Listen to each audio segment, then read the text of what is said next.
How's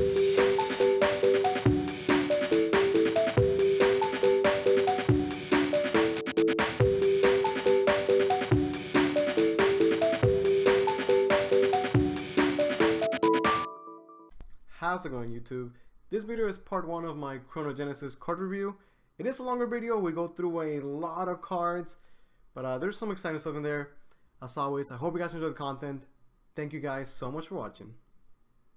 As a small disclaimer, we're kind of making educated guesses of how the cards are gonna be, how they're gonna perform. You gotta keep in mind that it's really hard to make these predictions as the meta will be drastically different, because you can't look at the cards now and think of how they would perform in today's meta, because the meta in which these cards will be playable will be a completely different meta. And this is just for a regular expansion. Right now it's even more so because when these cards come out, there's going to be the rotation, which takes a lot of cards.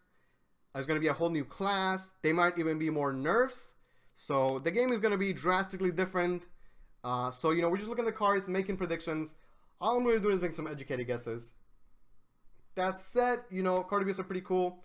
It's cool to see what cards we predict to be good and end up being bad. What cards we think are bad and end up being good, right? So usually fun all around. Also, we're looking at the Portalcraft cards, and because we don't know the full set list, their full cards for Portalcraft, it's really hard to make predictions on Portalcraft because I don't really know how the class is gonna actually function. So with those cards, it's gonna be even more wild. So we'll see. But you know, all around should be some fun. Hope you guys enjoyed the card review. Let's get started. Mech Wing Swordsman, Portalcraft, Bronze, 2+1/2/2. Stat-wise, pretty good, you know, vanilla stats, on curve, and he has an effect, right? So the effect is you randomly put 2 of the following cards into your deck, and you get 4 different artifacts. So, of the start, it's already good because, like, it's putting cards into your deck, which will let you get your resonance on or off, right, if you wanted to. And the cards that it gives you, I believe, are pretty strong. Let's take a quick look at them, right? So, the Radiant Artifact, I think this is the strongest one. Like a 5 play point 4/3 Storm. That alone is already, like, decent. Last words, if it's your turn, put a random artifact card from your deck into your hand. If it's your opponent's turn, you draw a card. So, it's this is like a 5 play point 4/3 Storm. Last words, draw a card. And that's pretty insane. Now, you may not get this artifact from the... What is his name? The Mech Wing. You can get the other ones, right? But I think that's probably the best one. And the other ones are like, okay. 1 play 1/2/1 draw a card is like, okay. 3 play 1/2/3 draw a card, okay. 1 play 3/1 rush. That's pretty good. That's actually super good, right? It lets you trade on the board really well. So overall, I think you'll probably be like a staple of Portalcraft. And I think you're going to want to get the Storm most of the time. But if you get the other ones, it's not like it's bad. So I think this is like it's a pretty good card, right? Heavenly Knight, a Havencraft legendary. So it's a 7 play point 3/7 ward. Fanfare, if an allied amulet is in play, gain Storm.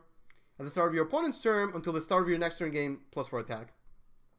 So one of the things that I want to talk about is that it seems like the power level of the cards are drastically going down.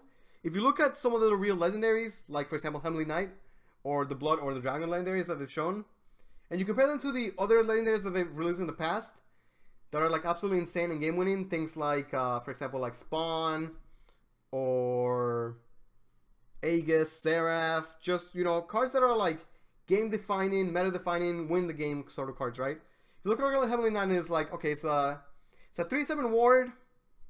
It might have Storm some of the time, but you're playing a slow Haven deck, so Storm, I mean, while never bad, it's like, how relevant will it be? And your opponent's turn becomes a 7/7 ward, which is slightly better, but like, it's just not great, right? Like, if there's a vanilla 7/7 ward, would we play it? I think there is a vanilla 7/7 ward, and it never ever saw play, right? So I don't know. This card doesn't seem good to me, but the power level of the cards are going down, and I think if that happens overall, it's good for the game, because the game will then slow down and it won't be as crazy and hectic. You can have longer games, which will hopefully lead to longer gameplay, more decisions to make, and more fun gameplay. That's what I hope. I hope that the power level of the game is going down together, and it's not just that like cards like Heavenly Knight are just bad and we'll never see any play and are just terrible. So I can't say I'm too excited about this card. I don't think it's too great. But again, the hope is that the parallel game goes down. I also wonder if like if the expansion cards are just sort of bad, even though 2 sets are rotating out, the other sets are still in there. I wonder if they're gonna do like maybe mass nerfs to even out the power level, because you don't want to be in a situation where your newer set is just bad, and then people just play the old cards, right? Like I was looking to sell the new set, so we'll see. This card is not too strong. Design-wise, it's just kind of boring, honestly. I'm not too excited about this card. I want to see cards that make me think about new decks to build or how we can play the game differently. Not cards that are just like, okay, it's a 7/7 ward. That's boring, right? Alright, next card we have is Mana Pistol Merc. Kind of a funny name. A Portalcraft Bronze. 5 play point, 5/4. Not bad stats. Fanfare, if Resonance is active for you, deal 1 damage to all enemy followers. So I don't know if Resonance is when your deck is even or odd. But either way, you like sort of can control if you have it, depending on cards that put cards in your deck and things like that. Assuming you can always get the effect off, then it's like reasonably strong. 108 damage is not awful. 5/4 are not bad stats either. If you get this 50% of the time, then it's like not that great, obviously, but it's hard to predict. Like maybe in the new meta, 180 damage matters a lot. Maybe the meta 180 damage is worthless, right? But I think it's not bad. If you consider that like dealing 180 damage is worth around 3 play points, and a 5 play point 5/4 is like fine in stats, then I think this card seems decent. I don't know if it's like gonna be good enough to see playing whatever Portalcraft ends up playing, but it doesn't seem like a bad card at all. It seems like a fine card. Okay, next we have Zirnitra the Dragon's Flame. This is a Dragonewt legendary. I believe that it's pretty much confirmed that it's 2 legendaries per class. Someone correct me if I'm wrong. And this is Dragonewt's first legendary. It's a 7 play point 2/3. Stats wise, it's pretty ass, right? But let's look at the effect. Fanfare, summon a Hellflame Dragon. Hellflame Dragon is a 2 play point 4/3. And aside from that, whenever an allied Dragonewt follower costs 3 or less comes into play, give it 1 health. On Evo, you summon another Hellflame Dragon and you keep the effect, but you don't get any stats. So originally I look at this card and I think it's pretty bad. But, like we're talking with the Haven Legendary, maybe if the power level of the game goes down enough that this is relevant and like some sort of board drawing becomes a thing, then this is good. But, you look at a card like this, off the bat you get a 2/3 and a 4/4 with Rush, right? Hellflame Dragons have Rush. And that's like, sort of okay. You give your followers +1 health, but only if they cost 3 play points or less. So it's not like you're buffing your entire deck or anything like that. If you get another 4/4 Rush, like okay, you play this card and you Evo it, you get a 2/3 Rush, a 4/4 Rush, and a 4/4 Rush, and you can fight the board pretty well. So in that case, it's not terrible, right? But I just kind of like the Haven there. Like this doesn't seem like a card that is like you play this shit, it's gonna win you the game. Like compare this to like Ektar, for example. I know it's kind of like harsh to make that comparison, but even Nerf Ektar is like significantly better than this, right? And that's sort of my concern. Like, let's say cards rotate out.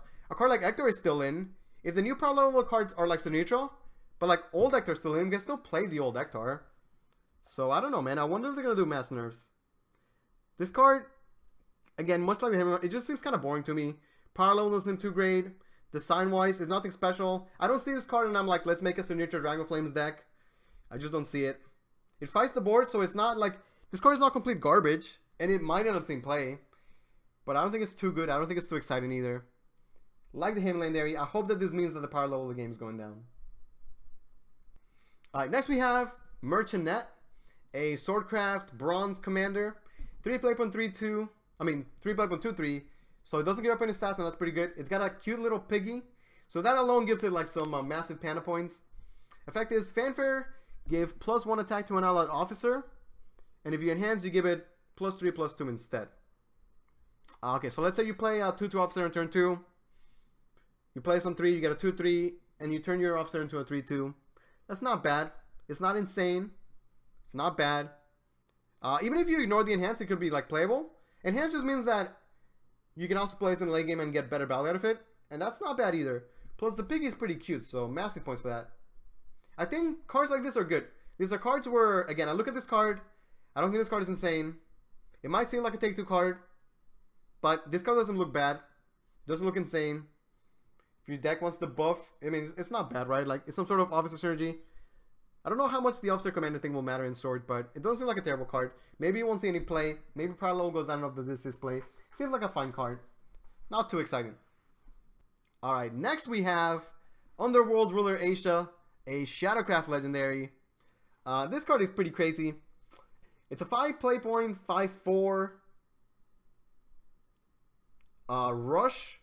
And then if you want to spend stuff to enhance it, it gets pretty crazy. Small comment, I know they're starting to censor a lot of the art.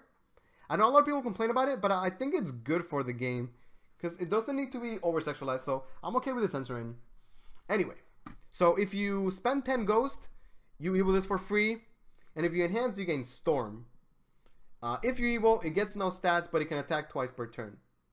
So, you immediately compare this to Albert, right? It's like the easiest comparison. So, if you play this as a 5-drop, unlike Albert, it doesn't have Storm. It does have Rush, so you can use it to fight the board in the matches where you need it. If you say it's for the late game, 10 Shadows is not really that hard to get by turn 10, I feel like. And then, assuming you get the enhance, you get the free evil, so you don't need to save your evil unlike Albert. And you get a 5/4 that can Storm and attack face twice for 10 damage. So that's obviously pretty good, right? Obviously, Albert is insane. Like, Albert is absolutely insane. Since Albert's been playing, every single Sword deck ever will play True Albert. Nobody will question it, like, must play Albert, right? Is this card in that same power level? I'm not sure. But 10 damage burst is pretty good. Like, 10 damage is half of someone's life. It doesn't need you to save an evil. Just needs you to have 10 shadows. Which I don't think is that hard either.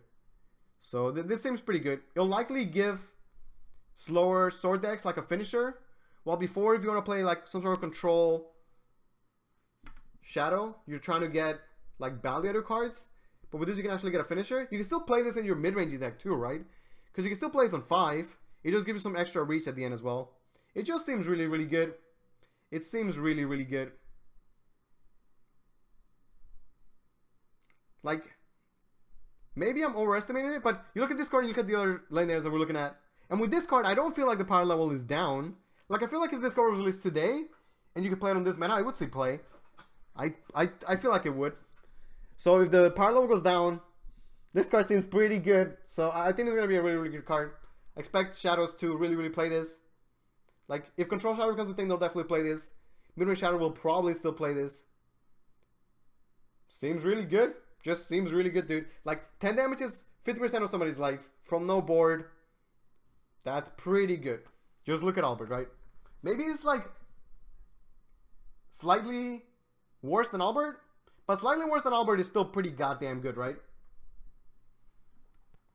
Alright, next we have Chronos. One of the neutral legendaries. It's an 8 play point 4/3, so stat-wise, maybe not too great. Fanfare. Give both leaders the following effect. At the end of your turn, draw cards equal to the attack of your strongest follower. The effect is not stackable, but it lasts till the end of the match. So even if you kill Chronos, the effect still stays there. This is an interesting card. Usually, Shadowverse has not really ever had a lot of mill support. When I look at this card, I think of mill, right? Like, this is a card that's sort of cool because you can mill your opponent, and it's not something that the game really ever had before. Whether a mill deck ends up being good or not, it's too hard to predict unless they, for some reason, show a bunch of more mill cards, right? Would a deck that's not trying to mill play this is the other question. Like, let's say I'm a control deck and I'm playing an 8-drop, because if you're not a control deck, why are you playing an 8-drop, right? So let's say I'm playing this 8-drop. I play this, I draw 4 cards. That's not bad. My opponent draws a bunch of cards, but if I'm not trying to mill them, then I'm just giving them free resources. That doesn't seem too great. 8 play for 4/3 is pretty weak stat-wise. Like, Loki's a 5/5 on 8, and that's super weak, so it's even worse than that. I look at this card and I'm like, if mill becomes a thing, then this is like their finisher, and that's cool. It doesn't look like mill is a thing right now. Maybe it will be.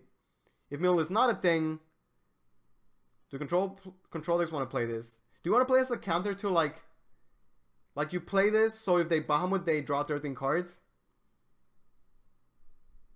Maybe if the meta's overrun by control decks, and this is like a good answer to those type of decks, then maybe. It's hard to make those sort of predictions. The effect is interesting. This is at least an interesting effect, right? The effect is cool and interesting. Will it be too good ever see any play or anything like that? It's too hard for me to answer right now, but if a mill deck ever exists, they will definitely play this.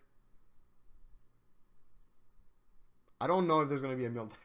I don't know if anyone will play it otherwise. Alright, next we have Great Intention, a Shadowcraft Silver. It's a 1 play point spell. Destroy an allied follower, summon a zombie. Looks like they want to keep pushing the Shadow theme of destroy your followers, get an effect. And I think that's a cool theme for Shadow. This card lets you destroy a follower and you get a 2/2 out of it for 1 play point. Other cards, like, what is the name of that 2-drop that you destroy a follower and draw 2 cards? Like, the benefit of you destroying a follower, getting 2 cards is insane. Getting a 2/2 zombie is not that great. Like, if you destroy a follower, destroy an enemy follower, that's powerful. Obviously, it's only cost 1 play point, so I guess if you're playing a deck that has so many cards that want to be killed by yourself, then maybe this card is just an enabler for those and it becomes good. If you compare this to the other cards that do that, it seems kind of weak though. So I don't think it's too exciting. But if they want to keep pushing the archetype and have more cards like that, then I guess you will want more enablers, in which case this card would be great for that. But if I'm going to destroy my follower, I'd rather draw 2 cards or destroy an minion than get a 2/2 zombie, right? Especially because the card that draws you 2 cards gives me a 1/2 anyway, so seems okay though. Looks like they want to push that theme more, and I'm down for that. We got Cursed Stone, a Portalcraft Bronze. It's a 3 play points 3/3, so it's an above curve minion. It has ward, but it cannot attack. If you would, it has ward, and it can't attack. But if you have Resonance, then you can attack. This is one of those cards where, like, without knowing what Portalcraft actually wants to do, it's really hard to tell if this card could see any play. Like, it's a defensive card, right? You can play this on 3, hold the board. If you evo it and you have Resonance, then you can use this to trade. That's a 5/5 for 3, which is pretty decent. Still has... No, it loses ward, huh? This card doesn't seem bad. I just, like... Depends on what Portalcraft's trying to do. Like, is Portalcraft trying to play a defensive deck to get this one combo? Are they trying to control the board? Maybe if they're trying to slow the game down, a card like this will be good. Doesn't seem awful. Oh, here we go. Next we have Jeanne. I know I always pronounce that wrong. Bacon of Salvation. Okay, so it's a 3 play point, 2/3. So on curve minion. Fanfare and hand 7. Deal 3 damage to all enemy followers, and then restore 3 defense to all other allied followers. So if you play this on turn 3, you just get a vanilla 2/3, which is not awful. I mean, like, you wouldn't play a vanilla 2/3 in your deck, but you have the flexibility of being able to play this on 3 if you need to, and it's not awful. If you're playing this card, you're playing it for the enhance, of course, and the enhance, you get 3 damage to all enemy followers, which is decent AoE, and then you restore 3 defense to all allied followers. So Haven is losing the Kree, right? So as a board clear, this is like worse than the Kree because 3 damage doesn't clear like 13/13s and so on, right? But this gives you a board leftover because you get a follower and you also heal your followers. So let's say your opponent has a board, you have a board. You can make some trades, play this to clean up the rest of their board, and then your dudes get healed from the trades that they made, and you get a 2/3, and that's not bad. Question is, how relevant will 3 damage AoE be by turn 7? And obviously we can't really answer that, but compared to other random AoE, like Conflag was 7 for 4, saw play at some point. Yeah, we got a host from Low Value. Thank you for the host, dude. I appreciate it, man. I don't know, like, again, this is one of those cards where the parallel seems to be going down, and I think that's a good thing. It's not too exciting. I don't think the card is bad though. It's sort of like Holy Nova, right? Like 3 AoE is not bad. Healing 3 is not bad. You can play this on 3 at war, so it's not clunky, and that's okay. It's not mind-blowing. It's not, you don't see this card and you're like, oh shit, heavy deck needs 3 of these. But I don't think it's awful either. It kills stuff like zombie parties, yeah. Compare this to the dragon card, right? Like, let's say dragon plays their shit and you answer with this. Doesn't kill the Hellflames, huh? Like, maybe 3 AoE damage won't be good. Or maybe it'll be just enough, huh? Okay, next we got Peter's favorite card, Adept Archer. It's a Forestcraft Bronze, 3 play point 3/2. So if you guys don't know, essentially Sagims is reprinting a lot of the older cards. And by reprinting, we mean like they're taking some cards and just like kind of like, they have like spiritual successors, where it's not the exact same card, but they're like pretty close, either through art, like the Zirnitras, or through effects, things like that, right? So Adept Archer is one of those quote-unquote reprints, and I guess this is better than just exactly doing the same card. So far the art got a nerf, but we'll see. We gotta see the evil, right? Anyway, so it's vanilla 3/2, which is good. On stats, is okay. Effect is, whenever this follower attack or defense is increased by a spell or effect, deal 1 damage to our enemy follower. That seems like a pretty hard effect to proc, to be honest. It looks like they might be trying to transition Forest into the class where you buff your dudes and you get benefits off of that. If you're buffing this, you get 1 damage. Like, I mean, you know, it ain't bad, but like, it's not gonna really win you a game or anything like that. With the other Archer, you could play this and then play Fairies and get a bunch of pings, and I was like, decent. The buff cards, we have like Elf Song, maybe the Amulets. I assume that Forest is gonna get more cards that buff your dudes. With a deck that wants to buff your guys, play this for the 1 damage ping. Doesn't seem like it's good enough, but maybe. Again, one of those cards where it kind of seems like a take-2 card, if anything. I don't know if this will be good or constructed. Right now, I'm guessing no. Next, we got the Aiela reprint. We were just talking about how the reprints were happening, right? So the Aiela reprint is a 2 play point, 2/2 gold. No effect on Evo. On Evo, you gain an empty play point. You compare this to, I believe the name is Sky Sword Ethica, which is like a 3 play point, 2/3. On Evo, you gain a play point. But that card only gets +1/+1. This card gets the full +2/+2 on Evo. It's also a 2-drop, which is probably better, right? Since like you're more okay playing like vanilla 2-drops in your deck, I guess. So Dragon still has Oracle. They still have Fervor. They still have Sybil. They have the new Aiela. Okay, so this card gives you a play point on Evo, which is good because they lose the, you know, they lose their standard Aiela, so it's like the reprint. I mean, Dragon will have other ramp. Maybe they want to play this if they have like no other 2-drops. I mean, it seems like a good card, right? Like if you have to do a 2/2 to fight for the board, you don't lose the stats, you get a play point. That seems reasonable. Art looks cool. It's like the Aiela we know and love, right? So not the most exciting card, but a pretty cool card. It's interesting to see what cards they feel like need a reprint. And I really hope that a card like Deus Ex does not get a reprint, right? But this card is pretty cool though. Alright, next we got Shining Bellringer Angel. It's a reprint of the regular Angel, right? It's a 4 play point, 0/4 ward. Last wards draw 2 cards. So the original Angel did see play way back in the day. Definitely hasn't seen play in a while, but like a 2 play point ward that draw you a card. You could sneak it into your decks. You could cycle it. It was sort of defensive. Drew your cards. It was good. For 4 play points though, like yes, you draw more cards, but it's very easy for you to A, just be like, oh, my deck needs some 2-drops, let me put the first Angel. Or B, I have 2 play points, let me just sneak it in there. For 4 play points, I think this card is way harder to play. Plus, on turn 2, like an 0/2 ward will save you some damage, right? 0/4 doesn't die to 2/2s, which is sort of nice. But you're playing 4 play points for this.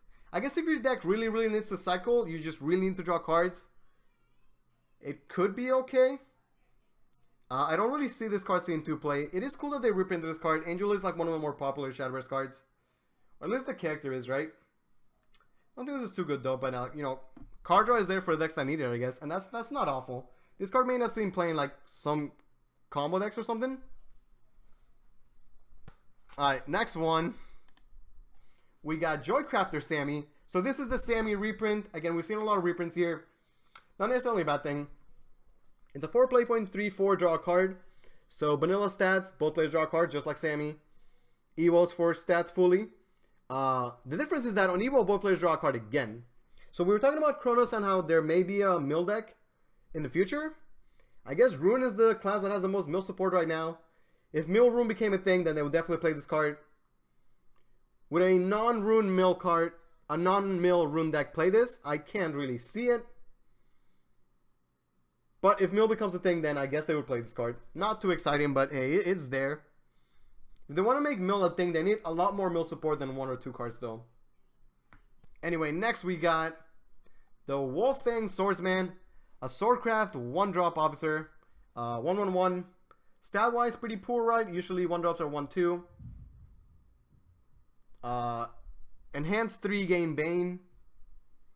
Like, would you play a 3-drop 1/1 Bane? You wouldn't. There's that silver card that is a 3-drop 1/1 Bane, but it gets rushed if you have a commander, right? I guess that card saw play sometimes, but that card sees no play now. This card you can play also in turn 1 if you want to be super aggro. Like, if you're playing this in aggro, I don't think you care about the Bane. I think you care more about the damage, right? In which case, there's other 1-drops that do more damage, aka like Quick Blader. Wait, is Quick Blader rotating out? Is this the end of Quick Blader, or is Quick Blader basic? I don't know. But anyway, I don't think this card is too good. It seems kind of boring too. Seems like a take-two card if anything. Okay, so next card we have is Vengeful Puppeteer Noah. It's an iPlay.36 Storm. So I guess it's like the Portalcraft like finisher, right? Any card that costs 8 or 9 or 10 better be winning you the game or doing some really impactful shit, right? This guy puts a puppet in your hand, and then you give puppets in your hand Storm and 1 attack. So a puppet is over here. It's a 0 play point 1/1 with rush. So you can play this guy on 9, Storm for 3. You get at least 1 puppet which will have 2 attack. So at the very worst, you get 5 damage Storm out of this guy. If you have more puppets, you can obviously get a lot more damage. Are there other cards that give you puppets into your hand? If there are, then this guy becomes like a decent finisher in a Puppeteer deck, if that's a thing. I have to imagine there's other cards that put puppets. This can't be the only puppet card, right? It's hard to evaluate cards like this, but like it's a finisher. If a puppet deck is a thing, then this is their finisher. Storm is going to finish in a deck, obviously. Finish in a game, so... I mean, puppets got 0, so you play this on 9. At most, you could do... You have 5 board slots. You could do what? Like 9 and then... I mean, 3 and then 8. You can do 11 burst if you have the Dream. That's not bad. I guess, are there other cards that also buff the puppets then? Can you like sit on a bunch of puppets, buff them, and then Noah finisher? Is that how it works then? It's the hand buff synergy? We'll see. I mean, for that archetype, this card seems good. It gives them Storm, which is insane, right? Unless you use them as finishers, so that seems good. Whether the deck becomes a thing or not, obviously we can't predict right now. Okay, next card we have Automaton Soldier. It's a 5 play point 4/3, which are sort of weak stat-wise. Fanfare, put a puppet into your hand, and then you give 1 health and ward to all puppets in your hand. So this is a card that can give you a puppet. From my very quick thoughts on puppets, they seem to be like you want to be aggressive with them. So you want to give them more attack. I guess cards like this make them more defensive if you need them to be. And that's sort of cool. I feel like you would play this because you want more puppet generation. The puppet deck would probably play this. Obviously, if you're not playing a puppet deck, you would not play this. So, kind of like Noah. We'll have to see how that deck performs. There's going to be other cards that also give the puppets attacks, right? It's interesting that they're giving the hand buff mechanic. We'll see how they go with it. It is cool that it looks like Portalcraft has like different directions it can go, right? Like the artifacts, I guess Resonance, and then sort of this. We'll see. Okay, we have Mass Puppet, part of the puppet archetype. 5 limit to 2, stat-wise pretty awful. Fanfare, put a puppet into your hand. When an allied puppet is destroyed, gain +1/+1. Okay, so it seems to me like you want to hold your puppets for Noah. This card wants you to play your puppets so you can buff this. You would have to buff this like 3 times. No, you have to buff this like twice for it to be like a decent minion.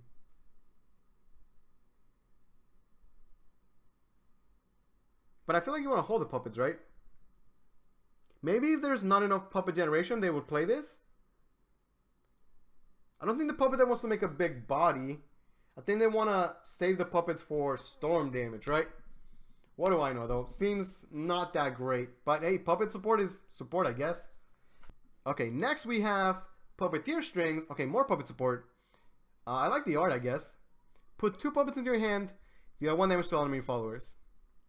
Okay, so usually 3 playpoint spells do 1 damage to all followers. Those are not too good right now. Maybe in the new world they will be decent. Like 1 enemy damage? Probably not. Like turn 4 1 enemy damage is not that great. It does give you puppets. If you're a puppet deck, I guess you need puppets, you might play this. Sort of a weak tempo card though. But If the puppet deck becomes like a combo deck where you're trying to storm your opponent with a bunch of puppets, and this is a good card to get you that, somewhat fights the board.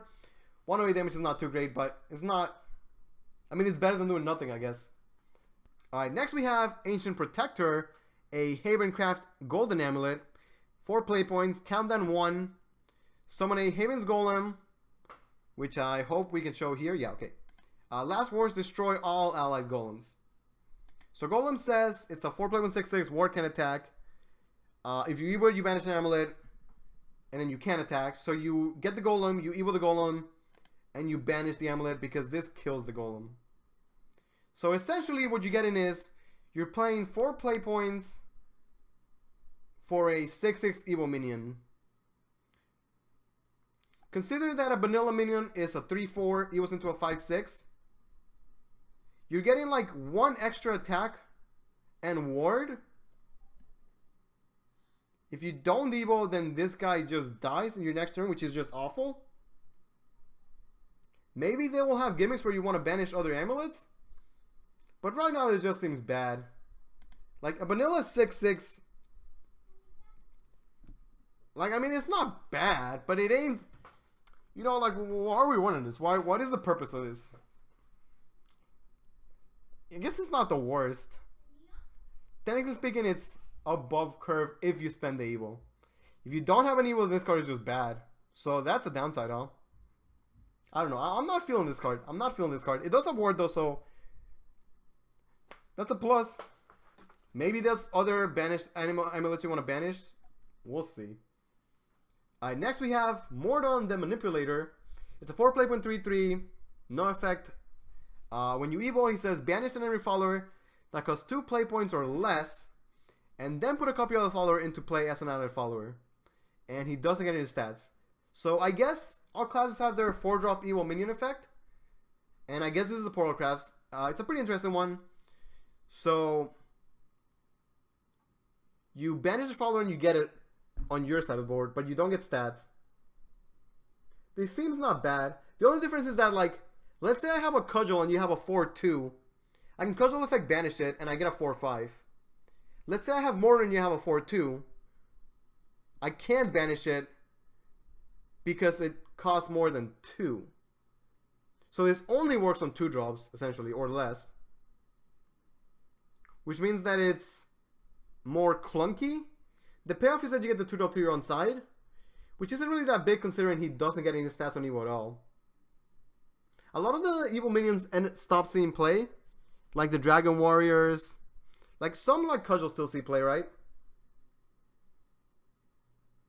They're not bad cards though. I mean, evil effects are sort of strong. It's one of those cards where, like, again, maybe power level goes down, this becomes good enough. It does seem like this card is clunky and hard to get value out of, right? I guess turn 4, your opponent will more than likely have a 2-drop. Like if you're playing this, you're not going to trade against their 2-drop. But let's say we're just playing on curve, like I play a 2-drop. Oh no, you play a 2-drop, I play a 2-drop, you trade. You play a 3-drop, I play a 3-drop. You play a 4-drop, I play Morton. You don't have a 2-drop, so I can't use this effect. It just seems clunky to me. Like unnecessarily clunky. And the payoff is not even that great. But I guess that's the evil minion. Next we have Marion, the Fierce Dragonewt. Dragoncraft card, 2 play 1/2/2, so pretty good 2-drop stats. Fanfare, transform a Dragoncraft card in your hand into a Blazing Breath. So this doesn't seem like the most exciting card. Like Blazing Breath is it's a vanilla, you know, not vanilla, it's a 1 play 1 deal 2 damage. Which is not a bad card by any means. Sometimes you play the cards in your deck, sometimes you don't. So why would you want to transform a Dragoncraft card into a Blazing Breath? Well, I can say this in like, you're playing your Ramp Dragon deck, you are getting out-tempoed badly by some sort of aggro deck, and at this point, if you have a, not Bahamut, because Bahamut's neutral, it has to be a Dragoncraft card, but let's say you have your Ouroboros in hand. You're not going to play Ouroboros for a long time, you're getting smoked down by aggro, you need anything, right? So at that point, you play Marion, you turn your Ouroboros into a breath that you can play and try and stabilize the board. You give up some of your late game to survive the early game, which seems okay. I don't know if, like, it's probably not good enough to see play, to be honest, but I think that's the idea with this card. It's not the worst though. Next we got Bone Bug, a Shadowcraft Bronze, 2 play point 1/3. Whenever another allied follower is destroyed, restore 1 defense to your leader. Same effect on evil. So 2 play point 1/3 is technically okay stats. Although honestly 2/2s are just better for the most part. 1/3 is kind of weird. If something dies, you heal for 1. Shadow, not usually known for their heal. If you want to play a control Shadow deck and you're desperately trying to get some heal, Bombo can heal you for 1 or 2. You gotta assume at this point, like, probably playing a 2/2 war will save you more life in the long term. So I don't think this card is too great. Again, it's one of those cards where it's not complete garbage, but you play this, you might not heal for anything. If you heal for 1, it's like, okay. Alright, next we have Deus Ex Machina. Is that how you pronounce it? Probably not. The Portalcraft Legendary, 6 play point 4/5. Sort of okay stat-wise. Fanfare, give your leader the following effects. Whenever you play an artifact, recover 1 play point. At the end of your turn, if Resonance is active for you, discard your hand and draw 6 cards. These effects are not stackable, but they last until the rest of the match, so even if you kill her, these effects will still happen. Okay, so let's go over her. Like 4 or 5 for 6 is not awful. If the effect is good enough, that's fine. So first effect, if you play an artifact, you heal, you get 1 play point back. That is really, really strong, right? Like obviously you're playing this in a deck that is playing a bunch of artifacts. Essentially makes all your artifacts cost 1 less. Let's use some cool combos with them, I guess. Like anything that can cheat out play points is usually decently strong. So that part seems good. Especially because the effect stays even if she dies. And your deck will play artifacts if you're playing this card. Second effect says, if Resonance is active for you, discard your hand and draw 6 cards. Well, I mean, drawing 6 cards is a powerful effect. Discarding your hand is not. But obviously if you're playing this, like, you have to be okay with it. So maybe you play this in a deck where, dare I say, we're aggro or aggressive or mid-range. And you're playing your artifacts for low play points because they cost 1 less. So you can empty out your hand every turn. And then draw 6 card, refill so you can put the pressure on. That's my initial thoughts on it. You need Resonance, but like it's hard to tell how hard it is to keep Resonance active or not. But you have a lot of cards that are cards to your deck, so it's probably not that hard. And if you don't have Resonance, then you don't have to discard your hand either. So like, if you like your hand, then you could choose to keep it. I think it's a powerful card, right? Again, like, it's hard for us to really gauge how the Portalcraft will work, or like how it's gonna really look at the end of the day. But this card seems like a pretty strong card. Like the artifacts seem pretty good so far. There's been some insane artifacts like the 5 play point 4/3 Storm. All of them cost 1 less is super good. Being able to refill your hand is really, really strong. The stats are not bad either, so it seems like a good card. Seems like a good card. Next we have Black Iron Soldier, another Portalcraft card, a 6 play point 5/6 bronze. Stat wise seems okay. Fanfare, put a random artifact from your deck into your hand. So a 6 play point 5/6 is like decent. 6 play point 5/6, draw a card. Good, I guess. This seems like one of those like probably pretty good take 2 cards. Will this be good enough for Constructed? Like, you're definitely already going to play 3 of these in your Autocraft decks. Do you want to play more 6-drops on top of that? If you do, then I guess you have this option, but maybe not. Doesn't seem bad. Doesn't seem great. Just seems okay. Next we have Mechanized Servant, another Portalcraft class.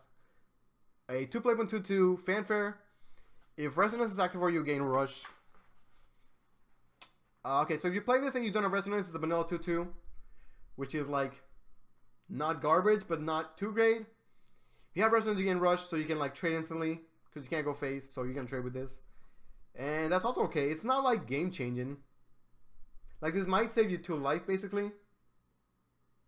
Maybe in the late game you can like use this to clean up like a 6/2 or some shit. I like the other 2-drop. I like the 2-drop that gives you a bunch of artifacts. Like, I feel like that card you definitely want to play. I look at this card and it's like, okay, you could play this, but like, I don't know. Maybe they have no more 2-drops, but it doesn't seem bad. I just don't seem great either. Okay, next we have Magisteel Lion, another Portalcraft 2/2. Fanfare, put 2 Analyzing Artifacts in your deck. See, this seems like a better 2-drop for Portalcraft to me, because you're always going to get value out of this, right? So now you ask, what are 2 Analyzing Artifacts? And to that I say, it's a 1 play point, 2/1, last words draw a card. So if the draw for your turn is this, it might suck because you might want to draw something else. You can always play this and it cycles itself, which is decent. It puts 2, so if you are in Resonance, it keeps you, and if you're not, it doesn't. Which is interesting. I mean, in artifact decks, this is good, right? Like, imagine you have the Deus effect. You can essentially play this for 0 and draw a bunch of cards. My favorite 2-drop for Portalcraft is still the one that gives you the random artifacts. This one seems okay. Seems better than the other one, I feel like.